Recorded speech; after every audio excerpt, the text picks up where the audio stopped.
Tomilola slapped the basin of tomatoes out of the vendor's hand and the whole market went quiet. "I said that is not my order." Her voice was low, controlled, dangerous. "I ordered fresh tomatoes, not this rubbish you are trying to sell me because you think I am one of these foolish village girls who does not know the difference." The vendor, a stout woman with a tired face, opened her mouth, then closed it, because Tomilola was already walking away, wrapper tied tight around her waist, chin lifted, bare feet moving across the hot dust like she owned every grain of it.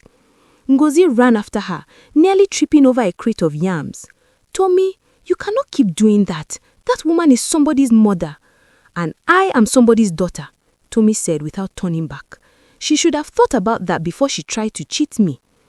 Ngozi grabbed her arm and spun her around. "What is wrong with you today? You have been sharp since morning." Tommy stopped walking. Her chest rose and fell. She reached into the pocket of her blouse and pulled out a phone, not hers, borrowed from her cousin, and shoved the screen into Ngozi's face. Chisom, standing on a yacht somewhere, wearing a white bikini that probably cost more than everything Tommy owned combined. Her skin glowed, her hair moved in the breeze. Her caption read, "Living the life God designed for me." Ngozi looked at the photo, then at Tommy. "It is just Instagram. Half of it is not real." "That bag on her wrist is real," Tommy said, quietly. "Those shoes are real. That butt is real." She took the phone back and stared at the screen one more second before sliding it back into her pocket. Chisom, of all people. Chisom who used to borrow my pencil. Chisom who cried because a boy chose me over her. Chisom who could not even pass her exams without copying. She let out a short, humorless laugh. If Lagos turned Chisom into that, Ngozi, what do you think Lagos would do with me? Ngozi did not answer, because she already knew that nothing she said would change what was coming. Before you continue reading, if you are new here, subscribe and turn on notifications because this story is about to go somewhere you are not expecting. Drop a comment and tell me where you are watching from. Now let us get back to Tumi. That evening, Tumi sat outside her mother's house as the sun melted into the horizon. She was peeling vegetables, but her hands had stopped moving. Her mind was somewhere on a boat in the middle of the ocean, wearing white. Her mother came and sat beside her without being asked. Mama Tomi was a small woman with a large presence, the kind of woman who said very little but made you feel everything she left unsaid. "Your hands have stopped working," Mama said. "I am thinking." "I know what you are thinking about." Mama Tomi picked up a piece of yam and began peeling it herself. "The same thing you have been thinking about for 3 years. "Then you know I am right," Tomi said. "I cannot stay here forever." "Nobody said forever. I said wait. Wait until the time is right. Wait until you have something solid to go with." Tomi turned to look at her mother. Chisom did not wait. She packed one bag and left, and now look at her. Mama Tomi did not look impressed. "You see the shine. You do not see what she paid for it." She set down the yam and turned to face her daughter fully. "Everything that glitters in Lagos, my daughter, somebody bled for it. Somebody cried for it in a room alone at night where no camera was watching." Tomi opened her mouth. "Let me finish." Mama's voice was firm but not unkind. "There was a girl, Amara. You don't remember her because you were small. She left this village for Lagos, burning with the same fire I see in your eyes right now. 6 months later, her brother went to bring her home. She came back, but she was not the same girl that left. Whatever Lagos gave her, it took more than it gave." She picked up the yam again. "I am not telling you not to dream. I am telling you that greed will hollow you out before the city even finishes greeting you." The words settled over Tomi like something heavy. She felt them, but feeling them was different from letting them stop her. "I am not Amara," Tomi said.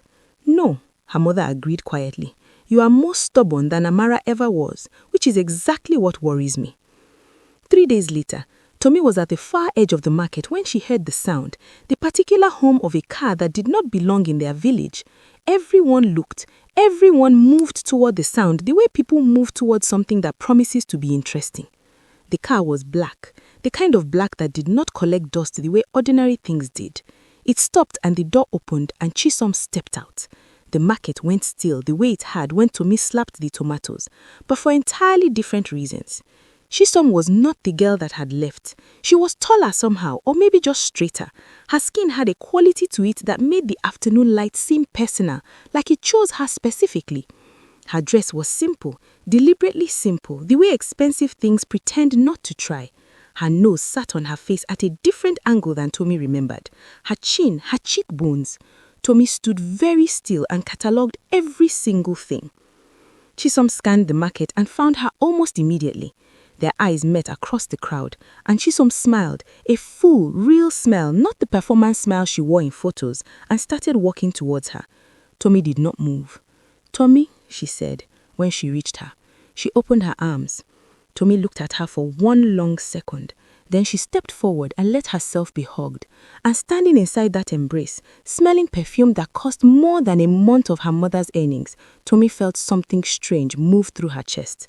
Not just envy, not just determination, something that felt dangerously close to hope. She pulled back and looked at Chisom carefully. "You look different." Chisom laughed. 3 years would do that. "Is it only 3 years?" Tomi said, and her tone made it very clear what she meant. Chisom held her gaze without flinching. "Let's talk," she said simply. "Properly, just us." They sat behind Mama Ejira's stall, where the old woman sold garden eggs and pepper and minded everyone's business with the calm authority of someone who had seen everything twice. Chisom pulled 2 small stools from against the wall and they sat facing each other, knees almost touching, the noise of the market wrapping around them like a curtain. Tomi looked at her directly. "Why did you come back?" "To visit, to rest." She paused. "And to see you." "Me?" "Yes, you." Chisom leaned forward, elbows on her knees. "I've been watching your page, Tomi. The little things you post, the way you carry yourself even in this place. I always knew you had something different." She tilted her head. "I just didn't know if you knew it too." Tomi studied her face, looking for the lie, looking for the angle. "We were not exactly friends when you left." The air shifted. Both of them knew what that sentence carried. Chisom looked down at her hands. "I know. I was unkind to you.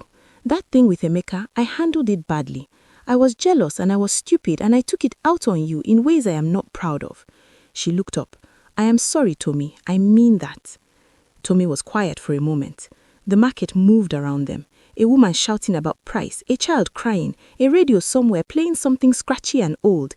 She had rehearsed this moment in her head before, what she would say if Chisom ever apologized.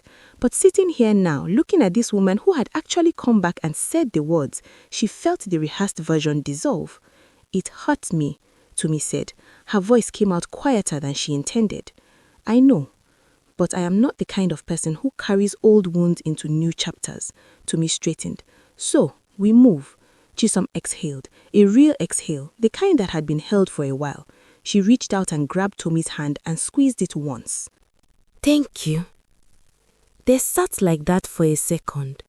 Then Tomi pulled her hand back, cleared her throat and said, "Now tell me the truth about Lagos." Chisom laughed, straight to it. "I have never been the type to waste time." Chisum's smile softened into something more serious. She was quiet for a moment, choosing her words the way someone chooses footing on an unsteady surface. "Lagos is everything people say it is. It is loud and fast and beautiful and completely merciless." She looked past Tomi for a moment, seeing something Tomi could not see. "When I first got there, I thought my face was enough. I thought I would walk in and the city would recognize me and hand me what I deserved." She let out a short sound that was not quite a laugh. "Lagos does not care about your face.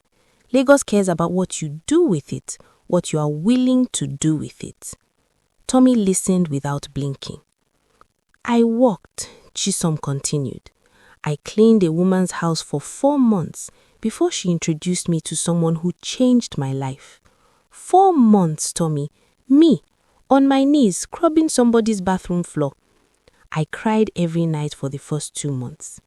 Her voice stayed level, but her eyes said everything the voice was trying to hold back. "And the surgery, before you ask, yes, I did it. My nose and my chin. Because someone I trusted told me it would open certain doors faster. And he was right. And I have complicated feelings about that. But it is done." Tomi absorbed this in silence. She had suspected, but hearing it said plainly did something different to her. It made the whole thing more real, more human, less like an Instagram post and more like a life. I am not telling you this to scare you, Chisom said. I am telling you because you are not stupid, and I will not insult you with a cleaned-up version of my story. She leaned in again. Your face is extraordinary. I mean it. You have what people in Lagos will pay attention to. But attention is only the beginning, and a lot of girls get stuck there, living on attention, confusing it for arrival. She held Tommy's gaze. You have to be smarter than the attention. You have to already know what you want before the attention starts. Because once it starts, everyone around you will start deciding for you. Tommy was quiet for a long time. The evening light had shifted, turning the market gold. She felt something moving inside her. Not fear, but something more textured than simple excitement. Something that had weight. When are you going back? She finally asked. 4 days. I want to come with you. Chisom did not look surprised. I know. Can you help me? That is why I came back. That night, Tommy could not sleep. She lay on her mat staring at the ceiling, the sounds of the house settling around her, her mother's breathing through the thin wall, a gecko clicking somewhere near the window, a distant bark of a dog. She turned over, turned back, sat up. She stepped outside into the dark and stood in the compound looking up. The sky in the village was always full of stars. Too many stars. The kind of sky that made you feel both chosen and forgotten at the same time.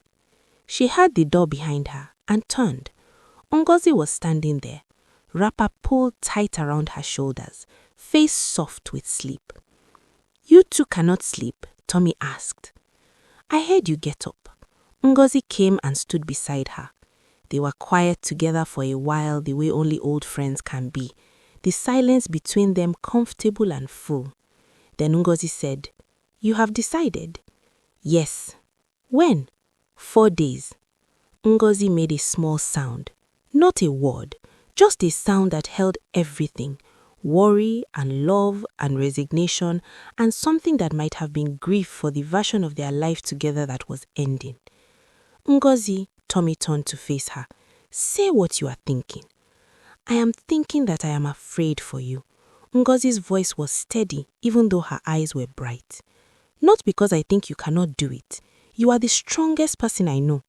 I am afraid because Lagos does not break the weak ones, Tommy. The weak ones leave early and come home.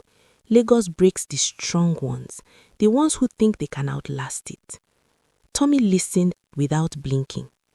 Promise me something, Ngozi said. What? Promise me that no matter what it costs, you will not lose yourself to get it.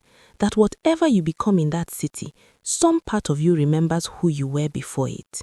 Her voice cracked slightly on the last word. Promise me you will not become someone I cannot recognize. Tommy looked at her friend, this woman who had known her since they were 7 years old, who had held her when she cried and laughed at all her jokes and told her the truth when everyone else told her what she wanted to hear. She felt the weight of that history pressing warm against her chest. She pulled Ngozi into her arms and held her tight. I promise you, she whispered into her shoulder. I promise you. They stood like that in the dark, holding each other the way people hold things they are about to lose, making it last one breath longer than necessary.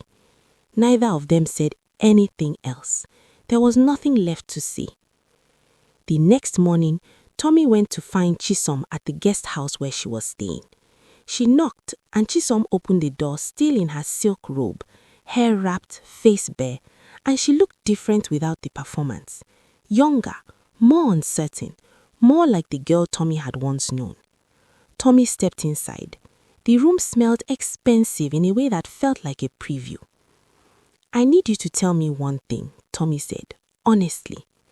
Chisom sat on the edge of the bed. Ask. If you knew then what you know now, everything it cost you, would you still go? Chisom was quiet for a long time, long enough that Tommy started to wonder if she would answer at all. Then she looked up and said, Yes, but I would have gone smarter. Tommy nodded slowly. Then that is how I am going. Chisom looked at her with something that was almost tenderness.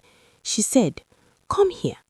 She stood up and took Tommy's face in both her hands and looked at her the way an artist looks at a canvas they're about to hand to someone else. She let go and stepped back. Lagos is going to look at you and want you immediately. That is the easy part. She crossed the room, opened a drawer and pulled out a small card. She held it out. My contact, my person on the ground. She will meet you. She will help you find your footing.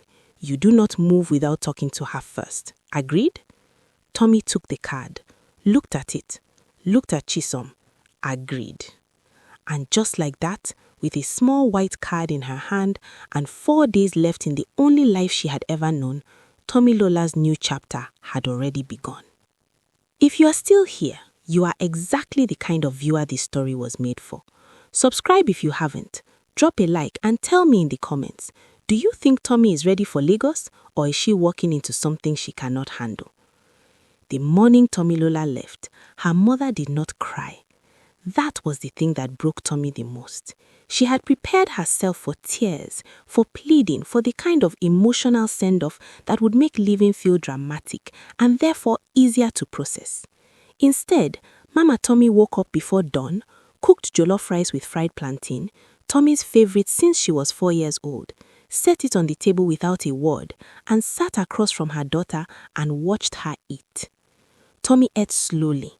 The rice tasted like every birthday, every Christmas morning, every time she had been sick and her mother had sat by her mat through the night. She kept her eyes on her plate because she knew if she looked up, she would fall apart completely. When she finished, Mama Tommy reached across the table and covered Tommy's hands with both hers. Her palms were rough from years of work, textured like the bark of something that had survived every season. "Look at me," Mama said. Tommy looked up. Her face was composed. Calm the way deep water is calm, not because nothing is moving, but because everything moving is too far below the surface to see. I have 3 things to tell you, and I need you to hear all 3. Tommy nodded. First, never let hunger make you foolish. The moment you start making decisions from desperation, you have already lost. She squeezed Tommy's hands. Second, know your value before you walk into any room, because if you do not know it, the room will decide it for you, and rooms are not generous. Another squeeze. Third, call me, not when things are good, when things are hard, when you are scared, when you do not know what to do next. Call me. I will not say I told you so. I will just be your mother. Tommy's throat closed. She swallowed hard. Once, twice. Mama, do not cry, her mother said gently. Save the tears. Lagos will give you real reasons to use them, and you will need all of them. Tommy laughed despite herself, a short, wet sound that was half sob and half disbelief that her mother could make her laugh at a moment like this. She stood up and walked around the table and folded herself into her mother's arms, pressing her face into the familiar warmth of her neck, breathing in the scent of shea butter and wood smoke and everything that had ever felt like safety. Her mother held her without speaking, rocked her once, slightly, the way she had not done since Tommy was a child. "Go and be great," she finally whispered into her daughter's ear. "But remember who made you." Chisom's car arrived at 7. Tommy had 1 bag. She had made a deliberate decision about that, 1 bag, because she had read somewhere that you should never arrive at a new life looking desperate, looking like you brought everything because you had nothing to return to. 1 bag said, "I am just passing through on my way to something bigger." She carried it out herself. Her mother stood in the doorway and did not follow her to the car. Tommy understood. This was her mother's way of releasing her cleanly. No prolonged goodbye at the roadside, no last-minute clutching. A clean cut heals faster than a slow one. Ngozi, however, was already at the gate. Eyes red, arms folded like she was physically holding herself together. Tomi pulled back and held her face, mirroring exactly what Chisom had done to her the day before and feeling the strange secular weight of that. "I am coming back," she said firmly, "and when I come, I am coming back for you. I am not leaving you here forever. You hear me?" Ngozi nodded, pressing her lips together. "Say it back to me." "You are coming back," Ngozi whispered. Louder. "You are coming back," stronger this time, the ghost of a smile. Tomi kissed her cheek hard, a solid, deliberate kiss, the kind that says "I love you" in a language older than words, then picked up her bag, walked to the car, and did not look back, because she knew if she looked back, she would not get in. The road from the village to Lagos was 4 hours of the world changing around her in real time. Tomi sat in the back seat with her bag on her lap and watched through the window as the landscape shifted. Red dust roads giving way to tarmac, sparse trees thickening into built-up roadsides, open sky pressing lower and lower as structures multiplied beneath it.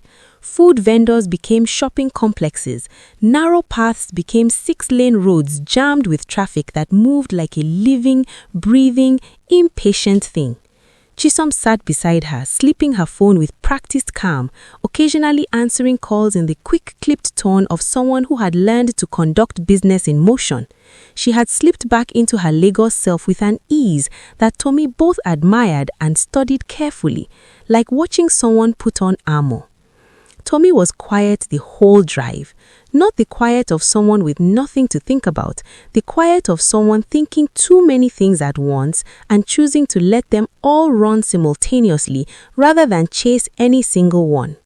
She thought about her mother's hands. She thought about Ngozi's red eyes. She thought about the card in her pocket, the name and number of Chisom's contact. She thought about the yacht photo. She thought about what Chisom had said. "Your face will open doors, but Lagos will test what is behind your face." She pressed her palm flat against the window glass as the first real skyline appeared in the distance, buildings stacked against the haze, cranes and towers, and the suggestion of a city that had not finished becoming itself and probably never will.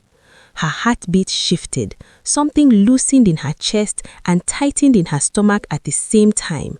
This was it. Not the idea of it, not the Instagram version, not the thing she had been lying awake imagining for 3 years.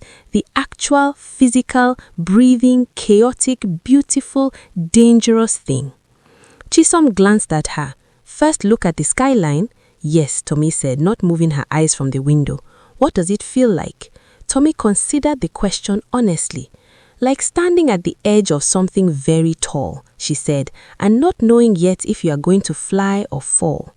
Chisom was quiet for a moment. Then, "That feeling never completely goes away." "Good," Tomi said. "I never want to stop feeling it. The day I stop feeling it is the day I have stopped paying attention." Chisom looked at her with something unreadable in her expression. Then she went back to her phone, but the corner of her mouth moved just slightly in something that was almost proud. They arrived in Lagos at midday. The car eased into traffic that swallowed them immediately, horns and heat and the smell of exhaust and food frying somewhere close and music bleeding from a shop they crawled past so slowly that Tomi heard 3 full minutes of it without meaning to. Everything was moving, everything was loud, everything was competing with everything else for space and attention and air. It should have been overwhelming. Instead, Tomi rolled down her window, closed her eyes, and breathed it in. When she opened her eyes, a young woman on the roadside was looking directly at her, a girl maybe 19, selling water sachets in the sun, wrapper faded, feet bare on the hot concrete, their eyes met for exactly 1 second. Tomi did not look away. She did not look down. She held the girl's gaze with the full weight of everything she carried. Her mother's prayers, Ngozi's tears, 3 years of watching someone else live the life she was born for, and then the traffic moved and the girl was gone. But the moment stayed, because in that 1 second, Tomi understood something she hadn't quite found the words for until now. She was not here to escape poverty. She was not here to beat Chisom. She was not here to prove anything to anyone watching from the village. She was here because she had always been meant to be here. Because some people are built for exactly the kind of place that breaks everyone else. And the only thing left to do was find out if she was one of them. The car turned a corner and stopped in front of a building that was clean and modest from the outside. Deliberate, Tomi suspected. She had already started learning that the real things in Lagos do not announce themselves. Chisom got out first, then turned and looked at Tomi through the open door. Ready? Tomi picked up her bag, stepped out into the Lagos heat, thick and immediate and completely unapologetic. It hit her like a greeting and a warning at the same time. She straightened her back, lifted her chin, let the city look at her. "I have been ready," she said, "for a very long time." And just like that, Tomilola, village girl, market fighter, her mother's daughter, her best friend's whole heart, walked through a door that would never let her walk through it the same way again. Whatever Lagos was going to ask of her, she had already decided her answer. The price of shine was high. She had always known that. The question was never whether she would pay it. The question was whether she would be the one who decided what it cost. That is the end of part 1. If this story moved you, hit that like button right now and subscribe, because part 2 is coming and you are not going to want to miss what Lagos does to Tomilola next. Drop a comment below and tell me, do you think she will make it or will the city break her? And most importantly, where are you watching from? Drop your city, your country, your state. Let's see how far this story has traveled. See you in part 2.